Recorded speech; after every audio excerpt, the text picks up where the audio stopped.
동행이라는 주제는 성경이 처음부터 끝까지 아주 일관적으로 우리에게 들려주는 이야기들 중에 하나입니다. 동행, 함께 하는 것, 또 함께 걷는 것이라고 할 수 있겠죠.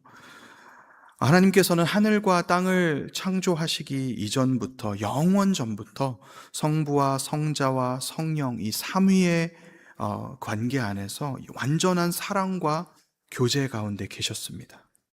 그런데 이 삼위의 관계 안에 아무런 부족함이 없으시고 아무런 어떤 외로움이 없으신, 어떤 채워야 될 결핍이라는 것이 전혀 없으신 완전하신 하나님이 이제 그분과 동행하는 존재로서, 함께하는 존재로서 우리 인간을 지으셨습니다. 우리를 그 넘치는 그분의 그 사랑의 교제 안으로 초청하신 것이라고 우리가 그 의미를 해석할 수 있습니다. 하나님의 그 넘치는 사랑의 교제 안으로 우리를 초청하셨다. 하나님은 그분이 지으신 인간과 동행하기 원하셨고요. 그 우리와의 동행을 좋다라고 말씀하셨습니다. 그 동행을 기뻐하셨습니다. 그런데 그 하나님이 기뻐하신 동행을 끊어놓은 것이 죄였습니다. 죄가 하나님과 우리 인간 사이의 동행을 멈추게 했어요. 그런데 여러분, 우리 하나님 참 놀라우신 분이시죠. 그 죄 때문에 하나님과의 동행을 끊어놓은 것은 우리 인간이고 사람이었는데 그 동행의 자리로 다시 찾아오신 것이 누구십니까? 하나님이셨습니다. 범죄한 아담이 숨어 있을 때 하나님은 아담아, 즉 사람아, 내가 어디 있느냐 부르시며 그를 찾아오셨습니다.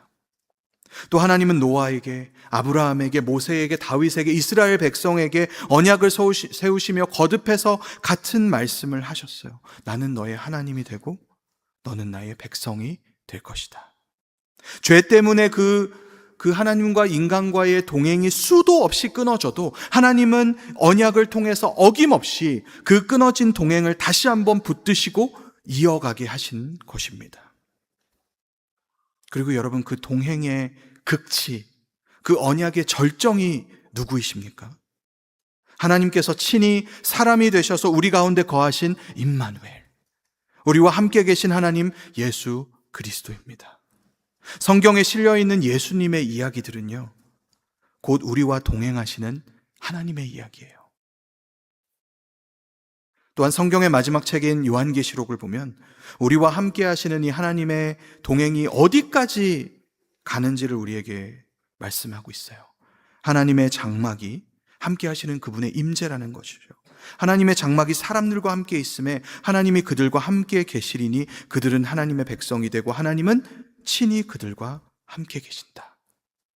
우리 눈에 보이는 모든 것이 없어지고 지나가 버리는 때에도 우리와 함께 하시는 하나님의 동행이 멈추지 않는다는 것입니다. 하나님의 사람들에게는 이 땅에서의 걸음이 끝나고 이 땅에서의 삶이 끝나는 그 지점에서도 하나님과의 동행이 끝나지 않는다는 거예요.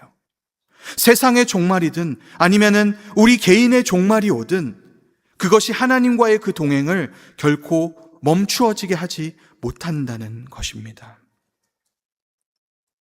그리고 이 땅의 모든 역사가 마쳐진 후에도 우리가 소망하는 하나님 나라의 가장 큰 상급과 가장 큰 복은 다른 것이 아니에요.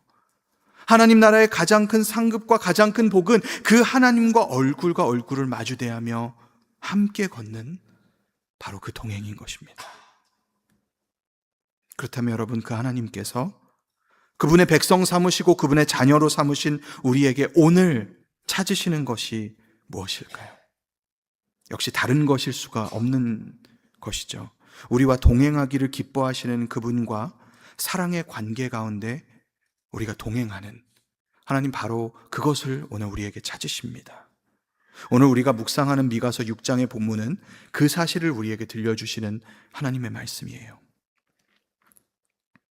우리가 오늘 본문이 담긴 이 미가서 6장의 말씀을 묵상하면서 좀 머릿속으로 이렇게 상상하고 떠올려 봐야 하는 장면이 하나 있습니다. 그것은 재판이 열리는 법정의 모습입니다.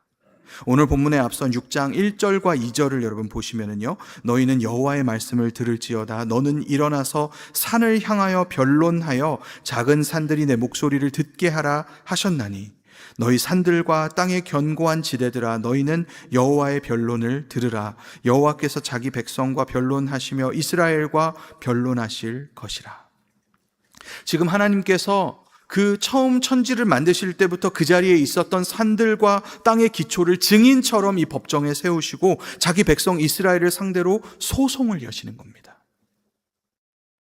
그런데 여러분 3절을 한번 보시면은요, 그 백성을 고발하시는 하나님의 말씀의 첫 마디가 조금 이상하게도 정죄하는 어떤 말씀보다는 어떤 호소하시는 말씀으로 들립니다. 이르시기를 내 백성아, 내가 무엇을 내게 행하였으며 무슨 일로 너를 괴롭게 하였느냐, 너는 내게 증언하라.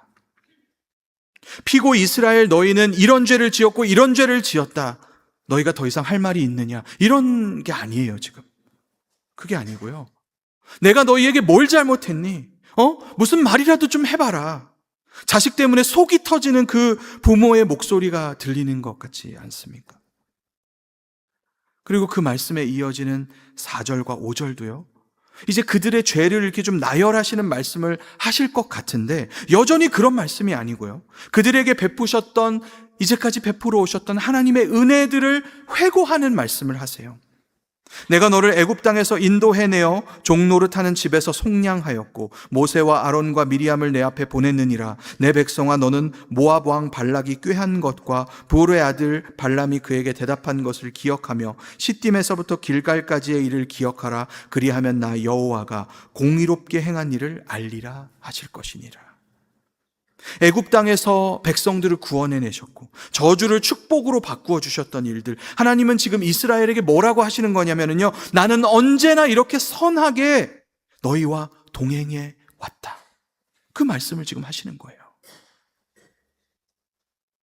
그리고 이제 거기에 이어지는 것이 오늘 본문의 6절과 7절입니다. 이 6절과 7절은 그 하나님 앞에 응답하는 백성의 목소리예요. 우리 6절과 7절만 다시 한 번만 한 목소리로 읽겠습니다. 시작. 내가 무엇을 가지고 여호와 앞에 나아가며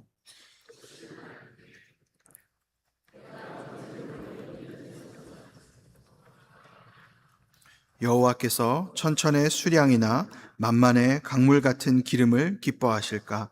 내 허물을 위하여 내 맏아들을, 내 영혼의 죄로 말미암아 내 몸에 열매를 드릴까? 네.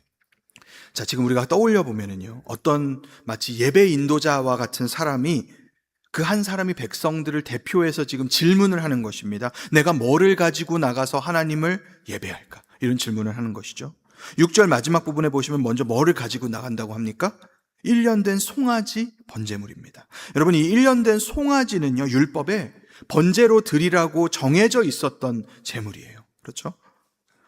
그런데 보십시오. 7절로 넘어가면서 그 제물의 어떤 규모가 확 커지는 것을 우리가 봅니다. 천천의 수량, 만만의 강물 같은 기름. 이 수천 마리의 수량과 강물처럼 흐르는 많은 기름은, 이거는 왕이 드린다고 해도 너무 과할 것 같은 아주 비현실적으로 과장된 규모의 제물입니다. 근데 그 많은 제물을 이야기하는 것에 끝나지 않고요, 그 다음엔 또 뭐라고 해요? 내 맏아들을 드릴까? 나의 몸에 열매를 드릴까? 여러분, 이건 하나님께서 가증하게 여기신다고 말씀하시고 율법에도 금지되어 있었던 그 인신 제사를 이야기하는 거예요. 지금 제물에 대해서 과장을 하다가 이제 좀 선을 넘어가고 너무 좀 이렇게 멀리 간 것처럼 들리는 것 같은데요. 근데 또 우리가 다시 생각해 보면은 이게 그냥 말뿐인 과장이 아니고요, 미가 선지자가 활동한 시대의 그 유다 왕이었던 아하스는 실제로 자기 아들을 불 가운데로 지나가게 한 사람이었습니다. 여러분, 우리가 여기에 이렇게 점점 과장되게 규모가 늘어나는 이 제물의 목록을 보면서 생각해야 되는 게 있는데요, 질문의 방향이 처음부터 틀리면 그 질문에 대한 응답이 커지면 커질수록 오히려 정답에서 멀어진다는 거예요. 처음에 송아지에서 천천의 수량으로, 수량에서 만만의 강물 같은 기름으로, 기름에서 맏아들로, 재물은 계속 커져가고 계속 심각해져 가는데 그 재물을 통해서 높여드려야 할 하나님과의 그 거리는, 하나님과 우리와의 거리는 한 뼘도 가까워지지 않고 오히려 점점 멀어지는 것 아닙니까? 왜 그렇죠? 그 처음 질문의 방향 자체가 틀렸기 때문인 거예요. 내가 무엇을 가지고 여호와 앞에 나아갈까? 이 질문에는 귀에 들리지 않는, 눈에 보이지 않는 하나의 전제가 그 안에 숨어 있습니다. 그 질문을 하는 사람의 은밀한 생각이 거기에 숨어 있다는 거예요. 그 생각이 뭐냐면요, 하나님은 내가 값을 치러야 기뻐하신다. 내가 값을 치러야 만족하신다. 내가 값비싼 대가를 치르면 하나님 나에 대해서 기뻐하시고 만족하실 것이다. 이런 오해입니다. 그런데 좀 전에 3절부터 5절까지 하나님의 그 호소하시던 말씀에서 우리가 들은 내용이 뭐였어요? 하나님은 먼저 다 주셨다는 거예요. 구원하시고 인도하시고 저주를 복으로 다 바꾸어 주시고 하나님은 우리에게 이미 다 주셨어요. 그러니까 이스라엘은 지금 그거를 꿀꺽 다 받아 먹고 나서 이제 와서 그 은혜에 대한 값을 흥정하는 것입니다. 마치 하나님과의 관계를 어떤 거래를 하는 것으로 전락시켜 버리는 거예요. 크리스천이 하나님께 영광 돌리려면은 시험도 잘 봐야 되고요. 대학도 최고 좋은 데 가야 되고요. 취업도 연봉 제일 많이 주는 근무 환경도 엄청 좋은 그런 데 꼭 가야 되고요. 내가 그런 모습이 돼야 하나님께 영광이 되고 그런 모습이 돼야 다른 사람들에게 내가 선한 영향력을 끼치고 그래야 내가 예수님을 자랑해도 누군가 들어주는 거 아니냐. 우리가 그런 오해를 하면서 내 욕심으로 원하는 것들을 얻기 위한 그 수단으로 종교 생활을 합니다. 그런데 여러분, 이런 하나님과의 거래를 하려고 하는 종교 생활에는 반드시 따라오는 고질병이 있어요. 그게 뭐냐면 하나님과의 관계를 끊임없이 내일로 또 내일로 미루는 병입니다. 추수를 다 마치고 나면 그때 가서 번제 드릴 거야. 1년을 기다려서 송아지가 다 자랄 때까지 내가 기다려서 그때 예배할 거야. 천천의 수량이 내가 모이면 정말 내가 그때는 제대로 하나님께 한턱 쏠 거야. 하나님께 나아가는 것이 계속해서 미래형이 되어버리는 거예요. 내가 좀 자리를 잡고 나면은 그때는 정말 내가 신앙생활 제대로 할 거야. 그때까지는 그냥 좀 대충 온라인으로 한 번씩 설교만 좀 듣고 내가 애들 다 키우고 나면은 그때 하나님한테 전념할 거야. 은퇴하고 나면은 그때는 내가 정말 멋지게 하나님 섬길 거야. 여러분, 제가 그런 마음들을 절대 비웃는 것 아닙니다. 그렇다고 거기에 진심이 담겨 있지 않다고 생각하는 것도 아닙니다. 하나님께 내가 더 좋은 것을 드리고 싶은 마음은요, 사실 참 귀한 마음이에요. 그런데 왜 우리는 하나님께서 우리에게 더 많은 것을 그분이 요구하시는 것처럼 오해하느냐는 거예요. 하나님이 우리에게 뭔가 더 많은 것, 더 큰 것, 더 대단한 것을 그분이 받으셔야지, 그래야지 나를 기뻐하실 거라고 나도 모르게 그렇게 오해한다면 우리는 끊임없이 그 하나님과의 관계를 내일로 또 내일로 내가 하나님께 더 드릴 것이 있을 것이라고 생각되는 그 막연한 미래로 오늘도 미루어 버리게 됩니다. 제가 사랑하는 한 집사님이 계신데요. 그분은 양로병원에서 간호사로 아주 오랫동안 일을 하신 분이세요. 그곳에서 수많은 분들의 임종을 이분이 지키셨다고 합니다. 그런데 제가 한번 이 집사님을 만나서 이렇게 대화를 나누는 가운데 그런 말씀을 하세요. 참 많은 분들이 생의 마지막 순간에 후회들을 하시더라. 여러분, 그 어르신들이 어떤 후회를 하실까요?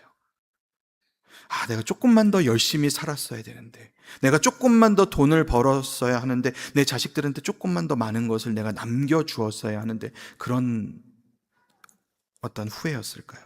아닙니다. 그런 후회가 아니라고 해요. 그런 것보다는 오히려 내가 그렇게까지 일에 매달리지 않았어야 했는데, 내가 사랑하는 사람들과 더 많은 시간을 보냈어야 되는데 그 시간이 그때는 그렇게 짧을지 몰랐지. 그런 후회들이었대요. 그 집사님의 이야기를 들으면서 제가 그런 생각이 났습니다. 어쩌면 우리가 더 가지기 위해서, 더 내가 이루고 더 성취하기 위해서 오늘 미루어 버리고 있는 것이 우리에게 가장 소중하고 가장 중요한 것들이지 않을까, 그런 생각을 하게 됐어요. 여러분, 하나님과 동행하는 것도 마찬가지인 것 같습니다. 내가 그때가 되면은, 내가 더 하나님 앞에 내가 조금 더 자신 있는 모습이 되면은 그때를 생각하면서 그분과의 가까운 그 동행, 친밀한 그 동행을 오늘 미룬다면 어쩌면 그 미뤄두었던 하나님과의 동행이 머지않아서 우리가 가장 후회하게 될 제목이 될 수도 있습니다. 여러분, 하나님은 우리를 기다려주세요. 기다려주십니다. 그런데 그분이 아쉬워하시면서 기다리며 바라시는 것이요, 우리가 그분께 드리려고 이렇게 열심히 모으고 있는 더 좋은 것들이 아니에요. 그것들을 기다리시는 게 아니에요. 바로 오늘의 여러분을 기다리십니다. 오늘의 우리를 기다리십니다. 하나님은 우리가 하루하루 미루는 동안에 사라져버리는 오늘의 그 동행을 가장 아쉬워하시면서 우리로 그 동행을 우리에게 찾고 계시는 줄 믿습니다. 여러분, 오늘 본문 8절로 가보시면요, 그런 하나님께서 우리에게 무엇을 찾으시는지를 세 가지로 말씀해 주세요. 우리 8절 한 목소리로 다시 읽겠습니다. 시작. 사람아, 주께서 선한 것이 무엇임을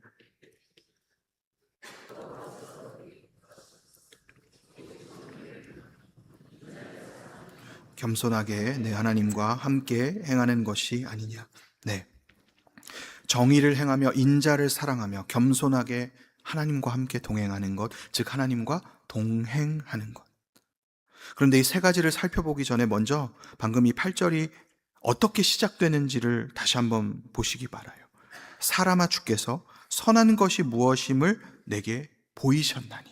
그렇죠? 어떤 것이 선한 것인지 하나님께서 우리에게 이미 보여주셨다. 완료형으로 말씀하십니다. 그러니까 8절에서 말씀하시는 이 세 가지들은 지금 새로운 정보를 가지고 백성들이 처음 듣는 말씀을 하시는 것이 아니라 이미 말씀하셨지만 그들이 듣지 않았고 이미 말씀하셨지만 그들이 지키지 않았던 것들을 다시 한번 상기시켜 주는 것이다. 그런 뜻이에요.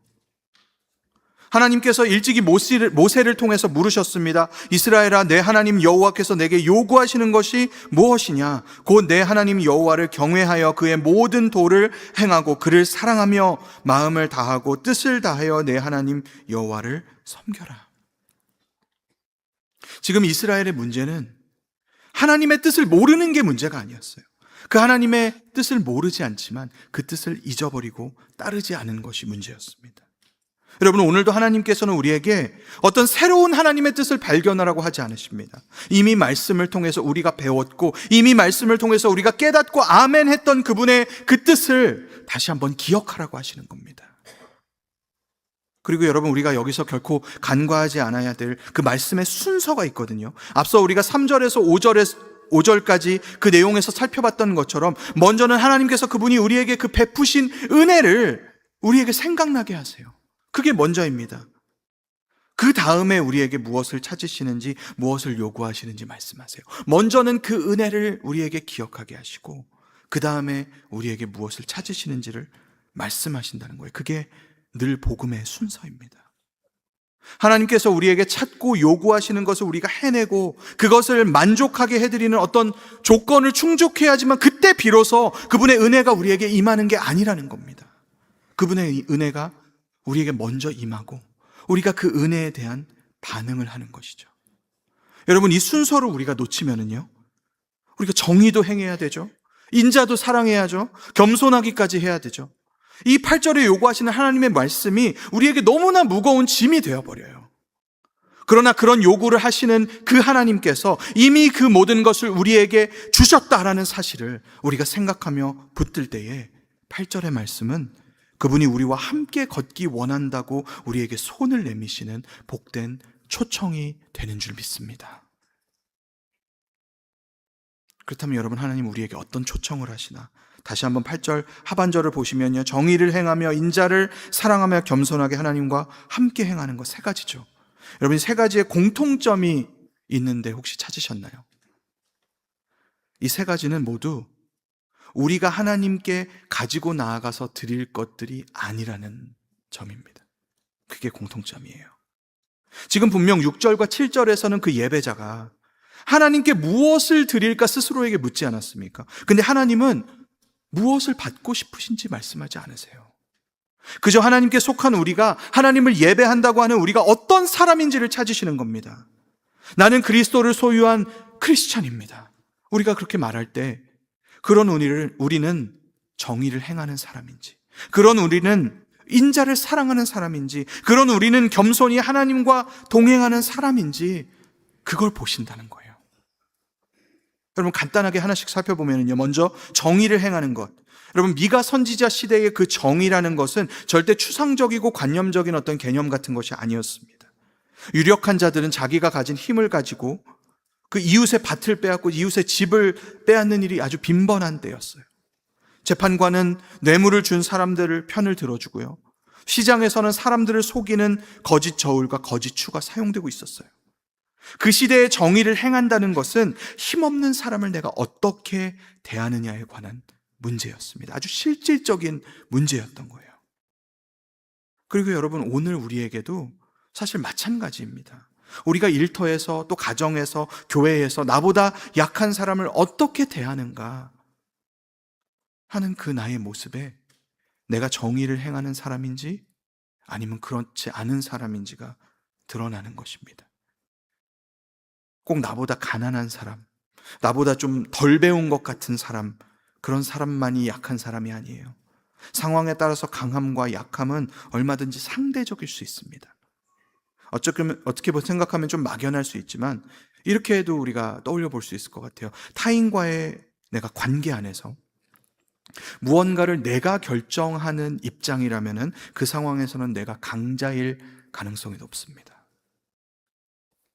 그런 관계 안에서 내가 상대방을, 그 타인을 어떻게 대하는가, 거기에서 내가 행하고 있는 정의의 모습을 가늠해 볼 수 있을 것 같습니다. 다음 두 번째로, 인자를 사랑하는 것. 작은 차이일 수 있지만요, 여기서 하나님이 인자를 행하는 것이라고 말씀하지 않으시고 인자를 사랑하는 것이라고 말씀하세요. 인자를 행하는 것은요, 여러분, 사실 기쁨이 없이 의무로도 얼마든지 할 수 있습니다. 다른 이들에게 신실하게 대하고 친절하게 대하는 것, 내가 내키지는 않지만 억지로 의무감으로 그 일을 수행할 수 있어요. 그런데 그 인자를 행하는 것을 사랑하는 사람은 어떨까요? 그 사랑이 없이 인자를 그저 수행하는 사람과 겉으로는 똑같아 보일 수 있습니다. 그러나 그 중심은 분명히 달라요. 그리고 중심을 보시는 하나님은 그 차이를 보십니다. 하나님은 우리에게 인자를 사랑하라고 하십니다. 미가서의 끝부분을 보면은요, 이런 찬양이 나와요. 주와 같은 신이 어디 있겠습니까? 주님께서는 인애를 기뻐하십니다. 하나님은 인자와 사랑을 기뻐하시는 분이세요. 그래서 그분의 백성으로서 우리도 그분이 사랑하시는 그 인자를 우리도 사랑함으로 그 인자를 행하는 데까지 나아가기 원하는 것입니다. 또 마지막 세 번째, 겸손하게 하나님과 함께 행하는 것. 여기에 이 겸손하다라는 말은 물론 자신을 낮추는 태도를 이야기하는 것이지만 동시에 원어적인 그 의미는 주의 깊다라는 뜻을 담고 있는 말이에요. 주의 깊다. 주의 깊게 하나님과 동행하는 것. 나의 어떤 그 보폭대로 걸어가는 것이 아니라 하나님의 보폭에 나의 걸음을 맞추어서 세심하게 걷는 모습을 의미하는 것입니다. 근데 저는 이렇게 우리가 하나님의 걸음에 나의 걸음을 맞추는 것, 이걸 묵상하면서요, 떠오르는 모습이 하나 있었어요. 그게 뭐였냐면요, 아빠의 손을 잡고 걸어가는 작은 아이의 모습입니다.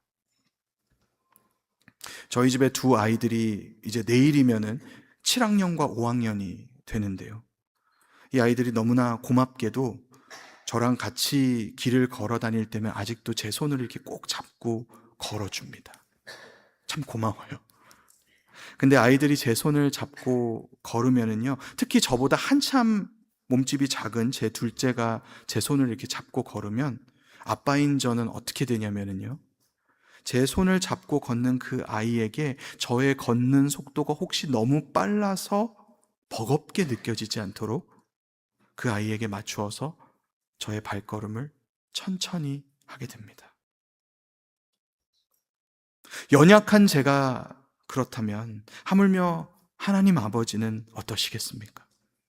우리가 하나님의 보폭에 나의 걸음을 맞추어서 세심하게 걸으려는 마음보다 하나님께서 우리에게 그분의 걸음을 맞추시는 마음이 훨씬 더 크실 것 같다는 그런 묵상을 하게 되었어요. 그렇다면 우리가 주의 깊게 겸손하게 하나님과 함께 걷는다는 것은 어떤 태도를 이야기하는 것일까요? 바로 우리 아버지의, 우리 하나님의 그 손을 꼭 붙들고 그분의 그 손을 놓지 않고 그분을 따라서 걷는 것을 이야기합니다. 그리고 이 세 번째, 겸손하게 하나님과 함께 행하는 것이요, 사실 앞서 나온 두 가지, 정의를 행하는 것, 인자를 사랑하는 것을 다 이렇게 아우르는 큰 틀이 우리에게 되어줍니다. 하나님과 동행하지 않는데 정의만 행한다면요, 그건 성경에서 말씀하는 것처럼 자기의가 될 뿐이에요. 또 그분과 동행하지는 않으면서 인자를 기뻐한다면요, 그것은 그저 사람의 인정, 사람의 온정에 머무를 수밖에 없는 것입니다. 정의와 또 인자는 나의 노력으로 내가 열심히 만들어내서 하나님 앞에 짠 하고 가져가 바치는 것이 아닙니다. 그런 재물이 아니에요.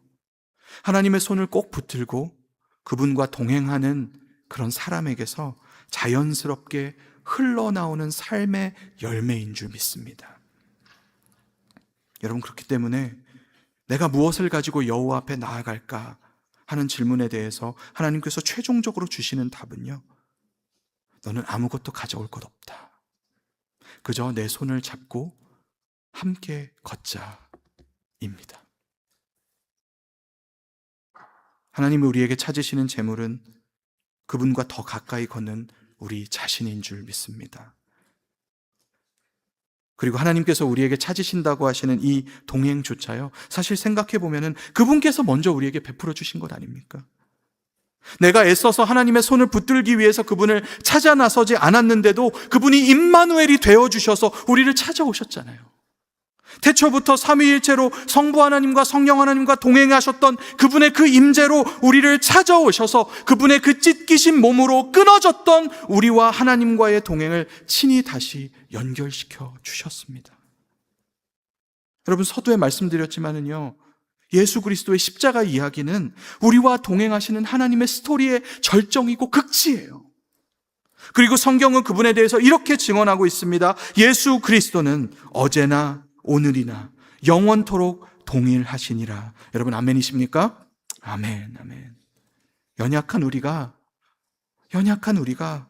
담대한 확신 가운데 하나님과 동행할 수 있는 비결이 있다면 그것은 오직 예수 그리스도의 십자가인 줄 믿습니다. 영원토록 동일하신 그분 안에 다시는 하나님과 끊어지지 않는다는 그 우리의 흔들리지 않는 소망이 발견되는 줄 믿습니다. 이제 말씀을 맺겠습니다. 하나님께서 우리 각 사람에게 찾으시는 것은요, 무언가 더 많은 것을 그분 앞에 가지고 나아가는 것이 아닙니다. 그분은 우리가 그분과 더 가까이, 더 친밀하게 그저 동행하기를 바라고 계세요. 또 우리 각 개인뿐만 아니라 우리 베델교회 공동체에도 하나님 마찬가지로 그걸 원하십니다. 우리가 더 많은 열심과 더 많은 어떤 사역의 열매를 가지고 하나님 앞에 나아가기보다는 하나님, 우리 공동체가 더욱 하나된 모습으로 그저 그분과 함께 걷기를 바라십니다. 오늘 앞서 광고 드린 것처럼 2부 예배에는 우리 학생들의 새 학기를 앞두고 온 세대가 함께 모여서 예배하는 패밀리 월십을 드렸습니다. 그리고 주보를 보신 분들은 아시겠지만은요, 이 패밀리 월십에도 오늘 이 1, 3부와 같은 본문의 하나님의 말씀을 자녀 세대의 눈높이에 맞추어서 함께 묵상했어요. 이 패밀리 월십을 기획하고 준비하면서 제가 계속해서 기도했던 한 가지의 제목이 있었는데요, 그 기도 제목을 오늘 2부 예배 시간에 드리는 합심 기도 제목으로 정했었습니다. 다른 것이 아니라 하나님께서 이 패밀리 월십을 사용해 주셔서 베델교회가 더욱 진정으로 연합하는 공동체가 되고, 사랑 안에서 서로를 돌보는 공동체가 되고, 하나님께서 더욱 기뻐하시는 공동체가 되게 해주시도록 하나님께 구하는 기도였습니다. 그 기도를 하면서 이 패밀리 월십을 준비하는데 제 마음에 못내 그 한켠에 드는 아쉬움이 있었습니다. 그 아쉬움은 1부 예배와 3부 예배가 매번 이 패밀리 월십에 참여할 기회를 갖지 못한다는 거였어요. 그리고 베델교회의 예배를 논의하는 이 예배기획위원회에서도요, 어떻게 하면은 이 1부와 3부 예배를 포함해서 정말 모든 성도들이 다 함께 드리는 패밀리 월십을 준비할 수 있을까? 계속해서 함께 기도하면서 고민을 하고 있습니다. 어쩌면 우리 중에 어떤 분들은 온 세대가 함께 그렇게 예배 모여서 드리는 것보다 지금처럼 예배 드리는 게 훨씬 편하다, 그렇게 느끼실지도 모르겠어요. 그렇지만 꼭 우리 집에 주일학교 다니는 아이들이 함께 살지 않아도요, 이 베델교회라는 울타리 안에 한 패밀리가 된 자녀 세대를 우리가 축복하면서 그들과 한 자리에서 하나님 앞에 나아갈 수 있다는 것이 여러분 얼마나 큰 복인지 모릅니다. 올해 우리가 3번의 패밀리 월십을 드리는데, 지난 5월에는 Mother's Day에 우리 어버이들을 기억하는 주일에 패밀리 월십을 드렸고요, 오늘은 2부 예배에서 이제 백투스쿨을 생각하면서 패밀리 월십을 드렸고요, 이제 추수감사 주일에 3번째 패밀리 월십을 드릴 겁니다. 여러분 꼭 기억해 주시고 기도해 주시기를 부탁하고 싶습니다. 우리가 매주는 어렵더라도 더욱 하나로 연합해서 하나님과 함께 걷는 공동체의 모습으로 예배하는 일이 우리에게 일어날 수 있도록, 그 기회가 우리에게 있도록 여러분 기도해 주시면 감사하겠습니다. 하나님, 오늘도 살아계신 그분의 말씀을 통해서 나의 손을 잡고 함께 걸어가자, 우리에게 손을 내밀어서 초청하고 계십니다. 더 많은 것으로 하나님께 드리려는 열심과 그 수고 이전에 바로 오늘, 지금 조금이라도 하나님과 더욱 친밀하게 동행하는 그 가장 소중한 복을 더욱 누리시는 여러분 다 되실 수 있기를 주의 이름으로 간절히 축원합니다. 함께 기도하겠습니다.